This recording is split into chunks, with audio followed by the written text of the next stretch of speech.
Grandma, tell me your name. Thelma. Do you want my name now? Garland? Thelma Garland. And yeah. How old were you during the war? Oh, God. It must have been 1 till about 7 or 8 when it ended. Where were you living? Well, I was living in Sanderstead. Yes. It's near Croydon.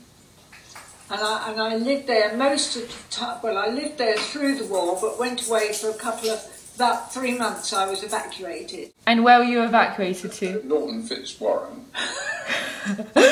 Near Taunton, in Sanderstead. So, is that the countryside? Yes. Yes. Well, we had 3 airfields near us, and it was obviously bombs dropping. Yes. Behind our house in a big field. And all the windows were shattered in the house and we had to be evacuated. When the raids were very bad, we used to go into a neighbour's shelter because it was a much better one, deeper than ours. So what was your bomb shelter like? Can you describe it? Yeah, describe the inside of it. It was a bit like a brick garage, really. It sort of didn't go underground or anything. It was just somewhere that you just rushed for protection and you could get out of quickly. How often did you have to go into them? Oh, very often, sort of night after night sometimes, and you actually stayed in them sometimes in the daytime, and they used to bring food round for you. You weren't allowed out. Did you have an Anderson shelter? Or was yes. The Anderson shelter were the ones that we used to run to. Your neighbours? If there were bad raids. Well, the bomb dropped on the coal shed where we stored our coal, and that was right by the opening of the shelter, the brick shelter that we used to run in if it didn't seem too bad, the bombs dropping. But it did turn bad, and one dropped on this coal shelter because there were flames everywhere, and my mother said, come on, run through, and Jill wouldn't come. She just screamed and screamed, and we had to, well, I can't remember if I did, but she had to be dragged out because she was so frightened of the flames. How many siblings do you have? Three brothers, 1 sister. And were you evacuated with them? Only with my sister. My younger brother came with us, but we weren't in the same house. I was in one house with my sister, my brother was in a separate house. It was the 3 youngest children in the family that were evacuated, and it was the people who we were evacuated to, it was their son's bedroom. And his mother really didn't enjoy having us there. She didn't want us. So it was lovely when we went home. What were your feelings? Really sadness and a bit frightened because I was quite young and my mother wasn't there. So you didn't see her for the whole 6 months? Well, I spoke to my sister about that, and she said that she came and visited us once while we were away, but I can't remember it. It must have been quite a traumatic experience having your mother come and visit and then leave again without you. Yes, yes. I used to worry a bit about my mother because most parents worked through the war, and she was a bus conductress in the war. Oh. And sometimes she didn't come home, and she used to, she was put up by a friend in their house when the raids were very bad, and that I can remember. I was terribly frightened, worried when she wasn't at home.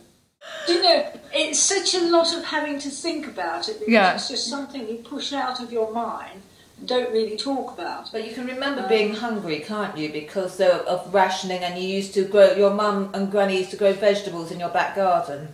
Yes, that's right. Mum wants to know if you had a chicken in the back garden. No, we had a rabbit. Did you eat your rabbit, Grandma? I think we ended up eating it. Did you really? Well, I don't think my mother told me, but we certainly had rabbits. Describe what would happen when there was a bombing. Were there sirens? Just the sequence of events.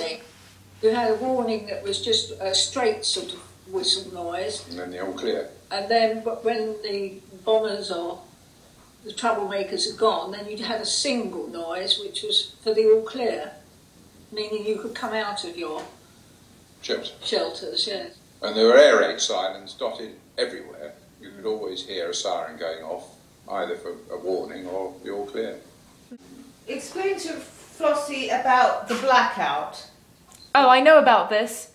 Well, when people had to turn off lights to fool the bombers. That's right, yes. You had to put shutters up at your windows. Yes. All our windows were shuttered. Or blackout curtains, didn't you have those? Or blackout Blackout curtains, yes. curtains, and you had candles occasionally you were allowed to light, you know, going upstairs to bed or something like that. And every road had an air raid warden, and he walked round at night to make sure there was no light showing. Lots of American soldiers, where I was evacuated, used to walk through the town. I don't know where. Was there an American air base near Taunton? Yes, there must have been, I think. I can't remember it. And Pardon? I think it was Come here. because I was fairly young, and to be quite honest, I couldn't wait to go home and be with my mother. And it was, in some ways, quite a tearful thing. And we weren't evacuated for that long, only about 5 to 6 months, until the house was all put back together, and then we went home. And after the war, I had nightmares. I used to wake up quite regularly with fright from it. And my brother, Stephen, came. Did I tell you? I did tell you. But he went into a different house and was shunted around a bit because he was in a state of nerves and wet the bed. But our mother fetched us. She came and fetched us, and I can remember coming home with her. What did you feel when the war ended? Oh, you always had a street party. Everybody had a street party, your street. Yeah. So that was quite exciting. I can remember the singing that went on. Singing. It would have been sandwiches and jelly, probably. We have images of people sitting around the radio listening hard. That's a very sort of strong image. War image. Did that actually happen? News. Yes, you had to sit quietly while the news was on, so that parents could listen. But there were German propaganda broadcasts. Somebody called Lord Haw used to broadcast from Germany, trying to demoralise the country. Some people listened to that. The other thing, of course, when I came home, my father was still in India, because the war in Japan didn't finish until 1946. My mother hated people that said the war ended in 1945, it was all over and done with, because she was still very worried about seeing him again. Well, of course, in America, they think the Second World War started in 1941. Because that's when they joined. Yeah, that's when they joined. Yes. But I didn't recognise my father when he came back from the war, because he'd been away 3.5 years.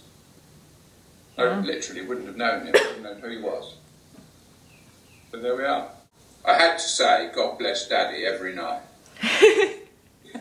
Even when I said, well, you know, I don't know who he is in the end. Oh. If I wanted to upset my mother, I'd refuse, but it's pretty awful, isn't it, really? Goodbye, Miss Watts' history class. There we go. Miss Watts' history class, all of you. Yay! Okay, we can stop it now.